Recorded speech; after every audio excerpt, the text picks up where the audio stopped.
रमेश अपने काम के लिए एक ऑटो खरीदता है और अपने घर के आंगन में लाकर उसे खड़ा कर देता है। शारदा और अनामिका वहीं खड़े थे। रमेश आके उन्हें कहने लगता है, मेरे माल की डिलीवरी अब से मैं इसी ऑटो से करूंगा। रमेश की बातें सुन के शारदा कहती है, अरे इतना बड़ा ऑटो ले लिया, लेकिन ड्राइवर भी तो लगेगा, नया खर्च हो गया तो कैसे करेगा? मैंने सब सोच रखा है, अनामिका को सभी गाड़ी चलानी आती है, अब से वो मेरे साथ ड्राइवर बनेगी। तभी शारदा रमेश की बातों का मजाक उड़ाते हुए कहती है, अरे ये तो पगली ऑटो भी रिक्शा के तरह ही चलाएगी, इसे कुछ नहीं आता, उल्टा बिजनेस ठप हो जाएगा। शारदा की ऐसी बातें सुन के अनामिका को बड़ा गुस्सा आता है और वो कहने लगती है, अरे माँ जी, आप आराम करके घर पे बैठिए और देखिए मैं कैसे सारे माल की डिलीवरी करके ढेर सारे पैसे ले आती हूँ। गलती से अपने मायके मत चले जाना, नहीं तो वो लोग सारा माल तो रख ही लेंगे और पैसे कभी नहीं देंगे। अरे माँ जी, मायके से याद आया, मेरे मायके वाले आपके बारे में पूछ रहे थे, कह रहे थे कि यहाँ एक डॉक्टर है जो हार्ट अटैक वालों का सही इलाज करते हैं। अनामिका की बातें सुन के शारदा को बड़ा गुस्सा आता है। फिर शुरू हो गई। वो दिन खत्म हो जाता है। रमेश और अनामिका ऑटो लेकर डिलीवरी के लिए निकलते हैं और एक पेट्रोल पंप पे पेट्रोल भरते हैं। तभी रमेश कहने लगता है, अरे अनामिका, पेट्रोल का ढक्कन तो बंद कर दो, वरना पेट्रोल रास्ते पर ही बह जाएगा और पहले दिन ही नुकसान हो जाएगा। अनामिका पेट्रोल का ढक्कन बंद करने जाती है और उसके हाथ से एक नोट टैंक में चली जाती है। तभी अनामिका कहने लगती है, अरे अरे, ये मेरी लकी नोट इस ऑटो के टैंक में चली गई। रमेश अनामिका की बातें सुन के कहता है, वही शादी वाली जो मैंने तुम्हें दिया था। हाँ, वही वाली। अब क्या करें, मेरी तो सारी किस्मत उसी के आने से चमकने लगी थी। फिर दोनों वहाँ से ऑटो लेकर घर चले जाते हैं।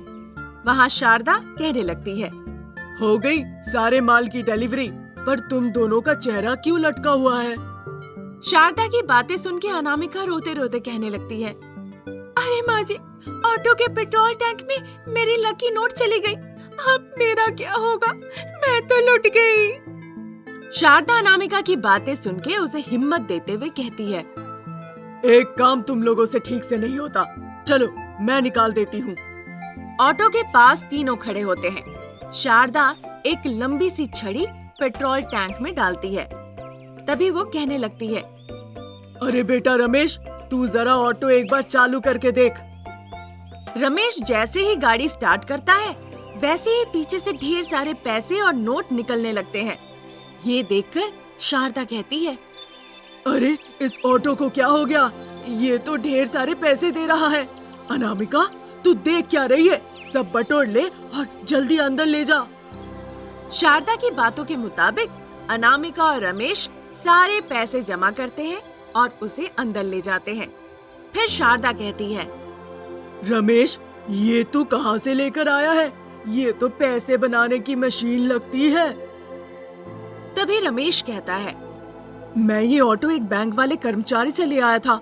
इस ऑटो से वो बैंक के सारे पैसे ले जाने का काम करता था। अच्छा, इसलिए इसमें बैंक वाली सारी शक्तियाँ आ गई है।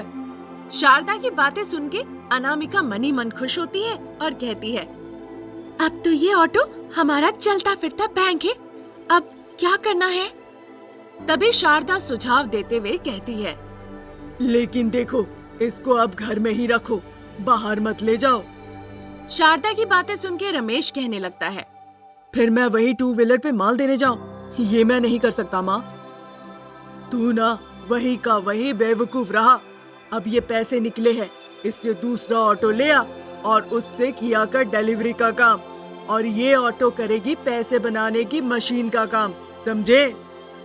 सासू माँ की ऐसी अक्लमंदी की बात सुन के अनामिका झटपट कहने लगती है, हाँ, लेकिन ये पैसों वाला काम हमें रात के वक्त ही करना पड़ेगा, ताकि किसी को कुछ पता न चले।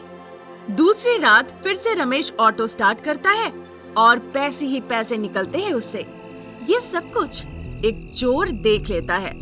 उधर शारदा कहने लगती है, अरे जल्दी करो जल्दी, और ये पैसे बटोर के अंदर चलो, कोई देख ना ले। शारदा की ये सारी बातें वो चोर छुप छुप के सुन लेता है और कहने लगता है, कोई देखे या ना देखे बुढ़िया, मैंने तो देख लिया है, अब करूंगा अपना काम। रात को जब पूरा परिवार सो रहा था, आंगन में चोर छुपकर घुस आता है और ऑटो को लेकर भाग जाता है। सवेरे रमेश जब नाश्ता करने बैठा था, तभी अनामिका कहने लगती है, मुझे लगता है हमें सामान की डिलीवरी करने का धंधा बंद करना पड़ेगा अब। अनामिका की बातें सुन के रमेश कहता है, अरे लेकिन इसके पैसे से ही तो अपना घर चलता है। तभी शारदा भी अनामिका का साथ देते हुए कहती है, अरे सही कह रही है बहू, अब इतना पैसा आ गया है तो खुद का कोई बिजनेस डाल दे। अनामिका के दिमाग में एक तरकीब आती है और वो कहती है, एक साड़ी का दुकान डालते हैं मार्केट में, आजकल साड़ी का दुकान खूब चलता है। अरे साड़ी ही क्यों, हम कुछ और दिनों के बाद एक बड़ा सा मॉल ही खोल लेते हैं। शारदा की ऐसी बड़ी परिकल्पना सुन के अनामिका कहती है, हाँ ये माँ जी ने की बड़े लोगों वाली बात, छोटा मैं कुछ सोचती ही नहीं। उन दोनों की बातें सुन के रमेश कहता है, अरे लेकिन माँ, मॉल के लिए बहुत पैसे खर्च हो जाएंगे, साड़ी का दुकान ही ठीक है। रमेश की बातों को काटते हुए शारदा कहती है, तेरा बस चले तो कच्चे बनियान का भी दुकान डाल देगा, बनेगा तो मॉल ही। अरे माँ, मॉल के लिए बहुत सारी परमिशन लगती है।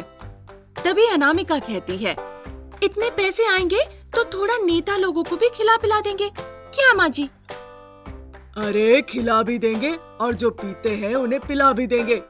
जा अभी जा और ऑटो स्टार्ट कर, और जितने पैसे निकलते हैं उससे आज ही के आज मॉल की जमीन खरीदते हैं। शारदा के मुताबिक रमेश बाहर जाता है और वहाँ से वो चिल्लाने लगता है। उसके चिल्लाने की आवाज सुन के शारदा और अनामिका भाग के आंगन में आती है। वहाँ ऑटो नहीं था। ये देखकर वो तीनों हैरान रह जाते हैं। अरे ये क्या हो गया, ऑटो कहाँ गया? मुझे लगता है माँ चोरी हो गई, मैं तो बार बार कहता हूँ लालच बुरी बला है। रमेश की बातें सुन के शारदा कहने लगती है, अरे बेवकूफ, लालच किसने की थी? हमने तो सिर्फ परिकल्पना की थी। गलत परिकल्पना करना भी बुरी बात है, और चोरी के पैसे से सपने देखना भी तो गलत ही है ना। तभी अनामिका सासू माँ से कहती है, चलिए माँ जी, अंदर बचे हुए पैसों से अपने लिए कुछ साड़ियाँ ही खरीद लेते हैं। अनामिका की बातें सुन के रमेश कहता है, अरे वो तो मैंने ऑटो में ही रखे थे। रमेश की ऐसी बातें सुन के शारदा के तो पैरों तले जमीन ही खिसक जाती है। हाय रे, हम लुट गए बहू, हाथ आया पैसा पर मुंह ना लगा। शारदा की बातें सुन के रमेश मुस्कुराता है। अनामिका और शारदा जमीन पर बैठ जाती है और कहानी यहीं खत्म होती है। रमेश की नई नई शादी हुई थी और वो अपनी पत्नी को बहुत प्यार करता था। वो उसके लिए तरह तरह का सामान खाने के लिए ले आता था, जिससे उसकी माँ को बहुत बुरा लगता था, क्योंकि शारदा बहुत ही कंजूस थी। फिर कुछ दिनों के बाद अनामिका गर्भवती हुई और रमेश को शहर में नौकरी लग गई, जिस वजह से उसे अपना घर छोड़ के वहीं शिफ्ट होना पड़ा। गर्भवती होने की वजह से उसने अपनी पत्नी अनामिका को अपनी माँ के पास गांव में ही छोड़ दिया। फिर एक दिन अनामिका अपनी सासू माँ से कहती है, माँ मुझे बहुत तेज भूख लग रही है, क्या कोई फल है खाने के लिए? अनामिका की बातें सुन के शारदा कहती है, फल तो नहीं है, कल की दाल पड़ी हुई है, तू वही खा ले, इससे तेरी भूख मिट जाएगी। शारदा की ऐसी बातें सुन के अनामिका चुपचाप वही दाल खा लेती है। उधर शारदा अपने कमरे में ऐसा कहती है, काफी पैसे जोड़ लिए हैं मैंने, अब जाकर इनको बैंक में जमा कराती हूँ, कहीं बहू ने देख लिया तो फिर नाटक करेगी। शारदा इस तरह सोच रही थी। अनामिका अपने कमरे में बैठे बैठे कुछ ऐसा सोच रही थी, मेरे पति मुझसे कितना प्यार करते हैं, लेकिन वो जो भी पैसे भेजते हैं ये सांस रख लेती है, और ये इतनी कंजूस है कि मुझे अच्छे से खाने भी नहीं देती। हे भगवान, कहीं इसका असर मेरे बच्चे पर ना पड़े। अनामिका सोचती है। अगले दिन अनामिका शारदा से मंदिर चलने की बात करती है। उसकी बातें सुन के शारदा कहती है, अरे मंदिर का रास्ता तो बहुत दूर है, वहाँ तक कैसे पैदल चल सकते हैं हम? हमें पैदल चलने की कोई जरूरत नहीं है, थोड़ी दूर में ही ऑटो स्टैंड है, वहाँ से हम ऑटो कर लेंगे मंदिर के लिए। शारदा तुरंत कहने लगती है, क्या क्या कहा? मेरे पास ऑटो के पैसे नहीं है। शारदा की ऐसी बात सुन के अनामिका को बड़ा गुस्सा आता है, लेकिन फिर वो खुद को शांत करके कहती है, कोई नहीं सासू माँ, ऑटो के पैसे मैं दे दूंगी। फिर वो दोनों मंदिर पहुँच जाते हैं। सास बहू मंदिर में दर्शन करके नीचे उतर रहे होते हैं, तभी उन्हें एक भिखारन मिलती है और कहने लगती है, भगवान के लिए कुछ खाने को दे दो माँ जी कुछ दे दो माँ जी। भिखारन की बात सुन के शारदा कहने लगती है, चल चल, मैं कुछ नहीं देने वाली, बड़ी आई मुझसे पैसे मांगने वाली। शारदा की ऐसी बातें सुन के अनामिका कहती है, वो पैसे नहीं मांग रही है माँ जी, वो खाने के लिए कुछ मांग रही है। हमने जो केले खरीदे हैं उसमें से एक दे दीजिए ना। अनामिका शारदा से इस तरह से कहती है।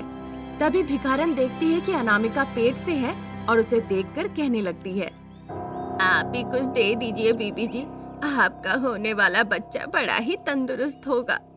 अनामिका ये सुनकर बहुत खुश हो जाती है, लेकिन फिर उसकी सास टेढ़ा मुंह करके कहने लगती है, तंदुरुस्त तो होगा ही, इसमें तेरा कौन सा योगदान है? चल हट जा मेरे रास्ते से। वो भिखारन को बिना कुछ दिए जाने लगती है। अनामिका के पास कुछ पैसे थे, वो निकाल के वो भिखारन को दे देती है। शारदा और अनामिका दोनों घर लौट आते हैं। फिर अनामिका शारदा से कहती है, माँ जी, कल मैंने टीवी में देखा था कि स्वस्थ बच्चे के लिए अच्छा खान पान करना चाहिए, इसीलिए अब से मुझे ज्यादा फल और सब्जियाँ खानी होगी।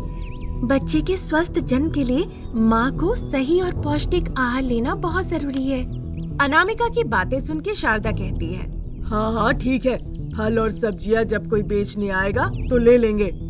एक दिन फल और सब्जी बेचने वाला आता है और फिर वो आवाज लगाता है, सब्जी ले लो सब्जी, ताजा ताजा हरी हरी सब्जी, फल ले लो, आम है, अमरूद है, अनानास है।